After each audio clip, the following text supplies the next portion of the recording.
जय महाराष्ट्र मित्रांनो. तर मित्रांनो, आज आपण पाहणार आहोत छत्रपती संभाजीनगर महानगरपालिकेचा नेमका ग्राउंड रिपोर्ट काय आहे ते आज आपण जाणून घेणार आहोत.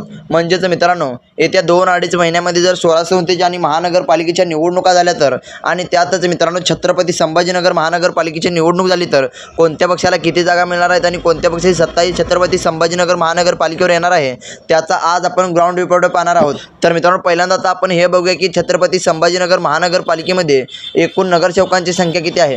तर मित्रांनो, छत्रपती संभाजीनगर महानगरपालिकेच्या निवडणुकीमध्ये एकूण नगरसेवकांची संख्या 113 आहे. तर मित्रांनो, छत्रपती संभाजीनगर महानगरपालिकेच्या निवडणुकीमध्ये तर 113 नगरसेवक असतील तर कोणत्याही पक्षाला किंवा कोणत्याही युतीला छत्रपती संभाजी महानगरपालिकेवर जर सत्ता मिळवायची असेल तर कोणत्याही पक्षाला किंवा कोणत्याही युतीला नेमके किती नगरसेवक लागणार आहेत ते आता आपण बघूया. तर मित्रांनो, कोणत्याही पक्षाला किंवा कोणत्याही युतीला जर संभाजीनगर महानगरपालिकेच्या निवडणुकीमध्ये जर सत्ता मिळवायची असेल तर 57 नगरसेवक हे निवडून येणं गरजेचं आहे. तरच मित्रांनो कोणत्याही पक्षाला किंवा कोणत्याही युतीला छत्रपती संभाजीनगर महानगरपालिकेवर सत्ता मिळणार. तर मित्रांनो, याच्यानंतर पहिल्यांदा आता आपण हे बघूया की गेल्या निवडणुकीमध्ये म्हणजेच मित्रांनो 2015 साली झालेल्या निवडणुकीमध्ये संभाजीनगर महानगरपालिकेच्या निवडणुकीमध्ये कोणत्या पक्षाला किती जागा मिळाल्या होत्या आणि कोणत्या पक्षाची सत्ता ही छत्रपती संभाजी महानगरपालिकेमध्ये आली होती ते आता आपण बघूया. तर मित्रांनो, छत्रपती संभाजीनगर महानगरपालिकेमध्ये 1 नंबरचा पक्ष होता तो म्हणजे शिवसेना पक्ष. तर मित्रांनो, शिवसेना या पक्षाला छत्रपती संभाजी महानगरपालिकेच्या निवडणुकीमध्ये चांगल्या प्रकारचं यश हे गेल्या निवडणुकीमध्ये मिळालं होतं. म्हणजेच मित्रांनो 2015 साली झालेल्या निवडणुकीमध्ये शिवसेना या पक्षाला चांगल्या प्रकारचं यश हे संभाजीनगर महानगरपालिकेच्या निवडणुकीमध्ये मिळालं होतं. पण मित्रांनो, आता आपण हे बघूया की आता येणाऱ्या 2-2.5 महिन्यामध्ये जर छत्रपती संभाजीनगर महानगरपालिकेची निवडणूक झाली तर शिवसेना या पक्षाला चांगल्या प्रकारचं यश मिळणार आहे का ते आता आपण पुढे पाहूया. कारण मित्रांनो, या निवडणुकीमध्ये शिवसेना पक्षामध्ये फूट पडली आहे. म्हणजेच मित्रांनो, शिवसेना पक्षातून एकनाथ शिंदे बाहेर पडून भारतीय जनता पक्षासोबत गेले आहे. त्यामुळे मित्रांनो, दोन्ही शिवसेना पक्षाला याचा काही परिणाम होणार आहे का ते आता आपण पुढे पाहूयाच. पण मित्रांनो, पहिल्यांदा आता आपण हे बघूया की गेल्या निवडणुकीमध्ये म्हणजेच मित्रांनो 2015 साली झालेल्या निवडणुकीमध्ये शिवसेना या पक्षाला छत्रपती संभाजीनगर महानगरपालिकेच्या निवडणुकीमध्ये नेमक्या किती जागा मिळाल्या होत्या ते आता आपण बघूया. तर मित्रांनो, छत्रपती संभाजी महानगरपालिकेच्या निवडणुकीमध्ये शिवसेना या पक्षाला 29 जागा मिळाल्या होत्या. आणि मित्रांनो, सर्वात चांगल्या प्रकारे यश हे शिवसेना या पक्षाला गेल्या निवडणुकीमध्ये मिळालं होतं. तर मित्रांनो, याच्यानंतर आता आपण पुढचा पक्ष बघूया. तर मित्रांनो, पुढचा पक्ष म्हणजेच मित्रांनो गेल्या निवडणुकीमध्ये म्हणजेच मित्रांनो 2015 साली झालेल्या निवडणुकीमध्ये शिवसेना पक्षानंतर 2 नंबरचा पक्ष कोणता होता ते आता आपण बघूया. तर मित्रांनो, शिवसेना या पक्षानंतर 2 नंबरचा पक्ष होता तो म्हणजे MIM पक्ष. मित्रांनो, MIM पक्षाला सुद्धा चांगल्या प्रकारचं यश हे गेल्या निवडणुकीमध्ये मिळालं होतं. पण मित्रांनो, या निवडणुकीमध्ये MIM पक्षाला नेमक्या किती जागा मिळणार आहेत ते आता आपण पुढे पाहूयाच. पण पहिल्यांदा आता आपण हे बघूया की गेल्या निवडणुकीमध्ये MIM पक्षाला नेमक्या किती जागा मिळाल्या होत्या ते आता आपण बघूया. तर मित्रांनो, गेल्या निवडणुकीमध्ये MIM पक्षाला 25 जागा या छत्रपती संभाजी महानगरपालिकेच्या निवडणुकीमध्ये मिळाल्या होत्या. पण मित्रांनो, या निवडणुकीमध्ये बराच काही बदल होणार असल्याचं आपल्याला पाहायला मिळत आहे. कारण मित्रांनो, गेल्या निवडणुकीमध्ये बरंच काही वेगळं होतं आणि मित्रांनो या निवडणुकीमध्ये बरंच वेगळं आहे. त्यामुळे मित्रांनो, या निवडणुकीमध्ये प्रत्येक पक्षांना ही निवडणूक ही जड जाणार असल्याचं आपल्याला पाहायला मिळत आहे. तर मित्रांनो, याच्यानंतर आता आपण पुढचा पक्ष बघूया. म्हणजेच मित्रांनो, गेल्या निवडणुकीमध्ये छत्रपती संभाजी महानगरपालिकेच्या निवडणुकीमध्ये 3 नंबरचा पक्ष कोणता होता ते आता आपण बघूया. तर मित्रांनो, गेल्या निवडणुकीमध्ये 3 नंबरचा पक्ष होता तो म्हणजे भारतीय जनता पक्ष.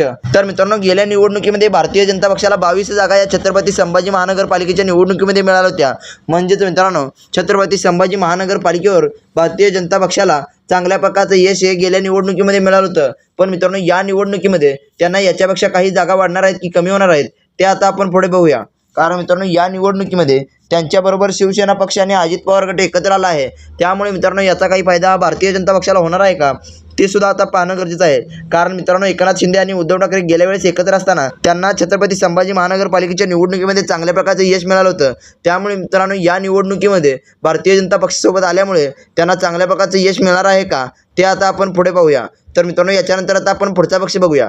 म्हणजेच मित्रांनो, छत्रपती संभाजी महानगरपालिकेच्या निवडणुकीमध्ये 4 नंबरचा पक्ष कोणता होता ते आता आपण बघूया. तर मित्रांनो, गेल्या निवडणुकीमध्ये 4 नंबरचा पक्ष होता तो म्हणजे काँग्रेस पक्ष. तर मित्रांनो, काँग्रेस या पक्षाला गेल्या निवडणुकीमध्ये 11 जागा या मिळाल्या होत्या. म्हणजेच मित्रांनो, काँग्रेस या पक्षाला सुद्धा बऱ्यापैकी यश हे गेल्या निवडणुकीमध्ये मिळालं होतं. पण मित्रांनो, या निवडणुकीमध्ये इतकं तर जागा या त्यांना या निवडणुकीमध्ये मिळणार आहेत का ते सुद्धा पाहणं अतिशय महत्त्वाचं आहे.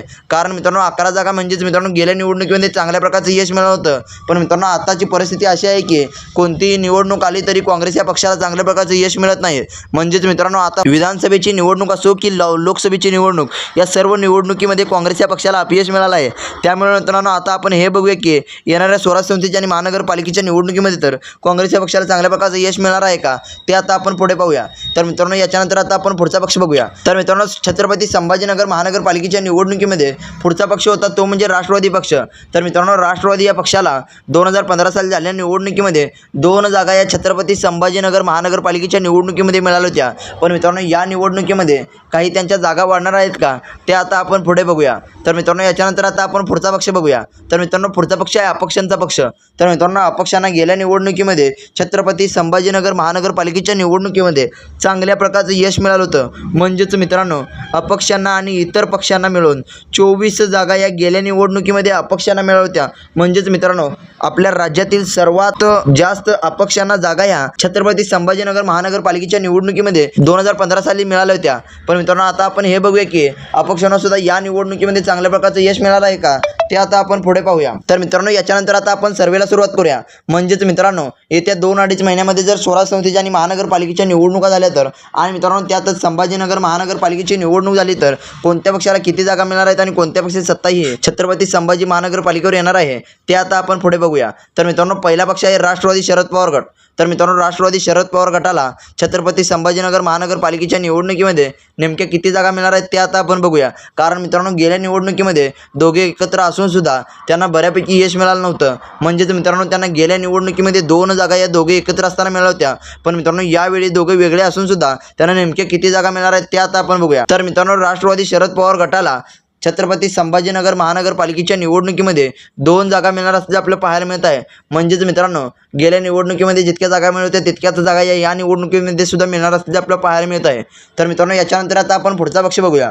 तर मित्रांनो पुढचा पक्ष आहे राष्ट्रवादी अजित पवार गट। तर मित्रांनो राष्ट्रवादी अजित पवार गटाला छत्रपती संभाजीनगर महानगरपालिकेच्या निवडणुकीमध्ये 3 जागा मिळणार असल्याचे आपल्याला पाहायला मिळत आहे। म्हणजेच मित्रांनो छत्रपती संभाजीनगर महानगरपालिकेच्या निवडणुकीमध्ये अजित पवार यांच्या पक्षाला सुद्धा चांगल्या प्रकारचं यश या निवडणुकीमध्ये मिळणार असल्याचे आपल्याला पाहायला मिळत आहे। कारण मित्रांनो गेल्या निवडणुकीमध्ये दोघे एकत्र असून सुद्धा त्यांना 2 जागा या राष्ट्रवादी या पक्षाला मिळाल्या होत्या। पण मित्रांनो यावेळी दोघे वेगवेगळे होऊन सुद्धा त्यांना चांगल्या प्रकारचं यश हे छत्रपती संभाजीनगर महानगरपालिकेच्या निवडणुकीमध्ये मिळणार असल्याचे आपल्याला पाहायला मिळत आहे। तर मित्रांनो याच्यानंतर आता आपण पुढचा पक्ष बघूया। तर मित्रांनो पुढचा पक्ष आहे काँग्रेस पक्ष। तर मित्रांनो काँग्रेस या पक्षाला गेल्या निवडणुकीमध्ये चांगल्या प्रकारचं यश हे छत्रपती संभाजीनगर महानगरपालिकेवर मिळालं होतं। पण मित्रांनो या निवडणुकीमध्ये त्यांना काही जागा वाढणार आहेत की कमी होणार आहेत ते आता आपण पुढे पाहूया। कारण मित्रांनो आत्ताच झालेल्या विधानसभेच्या आणि लोकसभेच्या निवडणुकीमध्ये त्यांना चांगल्या प्रकारचं यश हे महाराष्ट्रामध्ये असो किंवा देशामध्ये सुद्धा मिळालं नाही आहे। त्यामुळे मित्रांनो आता होणाऱ्या स्वराज्य संस्थेच्या आणि महानगरपालिकेच्या निवडणुकीमध्ये तर त्यांना चांगल्या प्रकारचं यश मिळणार आहे का ते आता आपण पुढे पाहूयाच। पण मित्रांनो आता आपण हे बघूया की काँग्रेस पक्षाला आता होणाऱ्या छत्रपती संभाजीनगर महानगरपालिकेच्या निवडणुकीमध्ये नेमके किती जागा मिळणार आहेत ते आता आपण बघूया। तर मित्रांनो छत्रपती संभाजीनगर महानगरपालिकेच्या निवडणुकीमध्ये 5 ते 7 जागा या काँग्रेसच्या पक्षाला मिळणार आहेत। म्हणजेच मित्रांनो गेल्या निवडणुकीमध्ये 11 जागा त्यांना मिळाल्या होत्या। पण मित्रांनो या निवडणुकीमध्ये त्यांना 5 ते 7 जागा मिळणार असल्याचे आपल्याला पाहायला मिळत आहे। म्हणजेच मित्रांनो संभाजीनगर महानगरपालिकेच्या निवडणुकीमध्ये सुद्धा त्यांना यावेळेस अपयश मिळणार असल्याचे आपल्याला पाहायला मिळत आहे। तर मित्रांनो याच्यानंतर आता आपण पुढचा पक्ष बघूया। तर मित्रांनो पुढचा पक्ष आहे अपक्षांचा पक्ष। तर मित्रांनो अपक्षांना सुद्धा गेल्या वेळेस चांगल्या प्रकारचं यश मिळालं होतं। म्हणजेच मित्रांनो गेल्या निवडणुकीमध्ये अपक्षांना 24 जागा या छत्रपती संभाजीनगर महानगरपालिकेमध्ये मिळाल्या होत्या। पण मित्रांनो या निवडणुकीमध्ये त्यांना नेमक्या किती जागा मिळणार आहेत ते आता आपण बघूया। तर मित्रांनो या निवडणुकीमध्ये अपक्षांना 10 ते 12 जागा मिळणार असल्याचे आपल्याला पाहायला मिळत आहे। म्हणजेच मित्रांनो गेल्या निवडणुकीमध्ये 24 जागा मिळाल्या होत्या। पण मित्रांनो या निवडणुकीमध्ये त्यांच्या 10 ते 12 जागा येणार असल्याचे आपल्याला पाहायला मिळत आहे। तर मित्रांनो याच्यानंतर आता आपण पुढचा पक्ष बघूया। तर मित्रांनो पुढचा पक्ष आहे MIM पक्ष। तर मित्रांनो MIM पक्षाला छत्रपती संभाजीनगर महानगरपालिकेच्या निवडणुकीमध्ये नेमक्या किती जागा मिळणार आहेत ते आता आपण पाहूया। कारण मित्रांनो गेल्या वेळेस तर त्यांना चांगल्या प्रकारचं यश आहे छत्रपती संभाजीनगर महानगरपालिकेवर मिळालं होतं। म्हणजेच मित्रांनो गेल्या वेळेस त्यांना 25 जागा या छत्रपती संभाजीनगर महानगरपालिकेवर मिळाल्या होत्या। पण मित्रांनो या निवडणुकीमध्ये त्यांच्या काही जागा कमी होणार आहेत की वाढणार आहेत ते आता आपण पुढे पाहूया। तर मित्रांनो छत्रपती संभाजीनगर महानगरपालिकेच्या निवडणुकीमध्ये MIM पक्षाला 10 ते 12 जागा मिळणार असल्याचे आपल्याला पाहायला मिळतं। म्हणजेच मित्रांनो गेल्या निवडणुकीमध्ये त्यांना चांगल्या प्रकारचे यश मिळालं होतं। म्हणजेच मित्रांनो गेल्या निवडणुकीमध्ये त्यांचे 25 नगरसेवक हे निवडून आले होते। पण मित्रांनो या निवडणुकीमध्ये त्यांचे 10 ते 12 नगरसेवक हे निवडून येणार असल्याचे आपल्याला पाहायला मिळत आहे। म्हणजेच मित्रांनो त्यांना या निवडणुकीमध्ये अपयश येणार असल्याचे आपल्याला पाहायला मिळत आहे। तर मित्रांनो याच्यानंतर आता आपण पुढचा पक्ष बघूया। तर मित्रांनो पुढचा पक्ष आहे एकनाथ शिंदे यांची शिवसेना। तर मित्रांनो एकनाथ शिंदे यांच्या शिवसेनेला छत्रपती संभाजीनगर महानगरपालिकेच्या निवडणुकीमध्ये नेमक्या किती जागा मिळणार आहेत ते आता आपण बघूया। तर मित्रांनो, छत्रपती संभाजीनगर महानगरपालिकेच्या निवडणुकीमध्ये एकनाथ शिंदे यांच्या पक्षाला 10 ते 12 जागा मिळणार असल्याचं आपल्याला पाहायला मिळत आहे। म्हणजेच मित्रांनो, 10 ते 12 जागा म्हणजे चांगल्या प्रकारचं यश आहे या निवडणुकीमध्ये सुद्धा मिळणार असल्याचं आपल्याला पाहायला मिळत आहे। कारण मित्रांनो, त्यांना गेल्या वेळी दोघे एकत्र असताना त्यांचे छत्रपती संभाजी महानगरपालिकेवर 29 जागा या निवडून आल्या होत्या। पण मित्रांनो, यावेळी वेगळे झाल्यामुळे त्यांना 10 ते 12 जागा मिळणार असल्याचं आपल्याला पाहायला मिळत आहे। पण मित्रांनो, या जागासुद्धा त्यांना चांगल्या प्रकारचं यश मानलं जात आहे। कारण मित्रांनो, एकनाथ शिंदे हे आणि उद्धव ठाकरे वेगळे झाल्यामुळे त्यांच्या पक्षाला काही प्रमाणात कमी जागा मिळणार असल्याचं आपल्याला पाहायला मिळत होतं। पण मित्रांनो, त्यांना बऱ्यापैकी यश आहे या निवडणुकीमध्ये मिळणार असल्याचं आपल्याला पाहायला मिळत आहे। तर मित्रांनो, याच्यानंतर आता आपण पुढचा पक्ष बघूया। तर मित्रांनो, पुढचा पक्ष आहे उद्धव बाळासाहेब ठाकरे यांचा पक्ष। तर मित्रांनो, उद्धव बाळासाहेब ठाकरे यांच्या पक्षाला येणाऱ्या स्वराज्य संस्थेच्या आणि महानगरपालिकेच्या निवडणुकीमध्ये तर चांगल्या प्रकारचं यश मिळणार आहे का, ते तर आता आपण पुढे पाहणार आहोतच। पण मित्रांनो, आता आपण हे बघूया की येणाऱ्या छत्रपती संभाजीनगर महानगरपालिकेच्या निवडणुकीमध्ये उद्धव बाळासाहेब ठाकरे यांच्या पक्षाला नेमक्या किती जागा मिळणार आहेत ते आता आपण पाहूया। तर मित्रांनो, छत्रपती संभाजीनगर महानगरपालिकेच्या निवडणुकीमध्ये उद्धव बाळासाहेब ठाकरे यांच्या पक्षाला 10 ते 12 जागा मिळणार असल्याचं आपल्याला पाहायला मिळत आहे। म्हणजेच मित्रांनो, त्यांच्यासुद्धा पक्षाला काही प्रमाणात अपयश येणार असल्याचं आपल्याला पाहायला मिळत आहे। पण मित्रांनो, गेल्या निवडणुकीमध्ये त्यांना 29 जागा मिळाल्या होत्या। पण मित्रांनो, या निवडणुकीमध्ये 10 ते 12 जागा म्हणजे त्यांना काही प्रमाणात अपयशच मिळणार असल्याचं आपल्याला पाहायला मिळत आहे। तर मित्रांनो, याच्यानंतर आता आपण पुढचा पक्ष बघूया। तर मित्रांनो, पुढचा पक्ष आहे भारतीय जनता पक्ष। तर मित्रांनो, भारतीय जनता पक्षाला येणाऱ्या स्वराज्य संस्थेच्या आणि महानगरपालिकेच्या निवडणुकीमध्ये तर त्यांना चांगल्या प्रकारचं यश मिळणार आहे का, ते तर आता आपण पुढे पाहणार आहोतच। पण मित्रांनो, आता आपण हे बघूया की येणाऱ्या छत्रपती संभाजीनगर महानगरपालिकेच्या निवडणुकीमध्ये त्यांना नेमक्या किती जागा मिळणार आहेत ते आता आपण बघूया। तर मित्रांनो, येणाऱ्या छत्रपती संभाजीनगर महानगरपालिकेच्या निवडणुकीमध्ये भारतीय जनता पक्षाला 25 ते 30 जागा मिळणार असल्याचं आपल्याला पाहायला मिळत आहे। म्हणजेच मित्रांनो, सर्वाधिक चांगल्या प्रकारचं यश त्यांना छत्रपती संभाजी महानगरपालिकेच्या निवडणुकीमध्ये मिळणार असल्याचं आपल्याला पाहायला मिळत आहे। आणि मित्रांनो, सर्वात चांगल्या प्रकारच्या जागा या भारतीय जनता पक्षाला छत्रपती संभाजीनगर महानगरपालिकेच्या निवडणुकीमध्ये मिळणार असल्याचं आपल्याला पाहायला मिळत आहे। म्हणजेच मित्रांनो, भारतीय जनता पक्षाचीच छत्रपती संभाजीनगर महानगरपालिकेच्या निवडणुकीमध्ये तर सत्ता मिळणार असल्याचं आपल्याला पाहायला मिळत आहे। तर मित्रांनो, तुम्हाला काय वाटतंय, खरंच भारतीय जनता पक्षाला छत्रपती संभाजी महानगरपालिकेवर चांगल्या प्रकारचं यश मिळणार आहे का? आणि मित्रांनो, खरंच भारतीय जनता पक्षाची सत्ताही छत्रपती संभाजी महानगरपालिकेवर येणार आहे का, हे तुम्ही कमेंट करून सांगा। आणि मित्रांनो, तुम्हाला काय वाटतंय, कोणत्या पक्षाला किती जागा मिळणार आहेत आणि कोणत्या पक्षाची सत्ताही छत्रपती संभाजीनगर महानगरपालिकेवर येणार आहे ते तुम्ही कमेंट करून सांगा। आणि मित्रांनो, तुम्हाला जर आपला व्हिडिओ आवडला असेल तर व्हिडिओला लाईक करून चॅनलला सबस्क्राईब करायला विसरू नका। कारण मित्रांनो, अशाच प्रकारचे नवनवीन व्हिडिओ आपल्या चॅनलवर येत असतात। त्यामुळे मित्रांनो, आपल्या चॅनलला सबस्क्राईब करायला विसरू नका। धन्यवाद मित्रांनो। जय हिंद, जय महाराष्ट्र, जय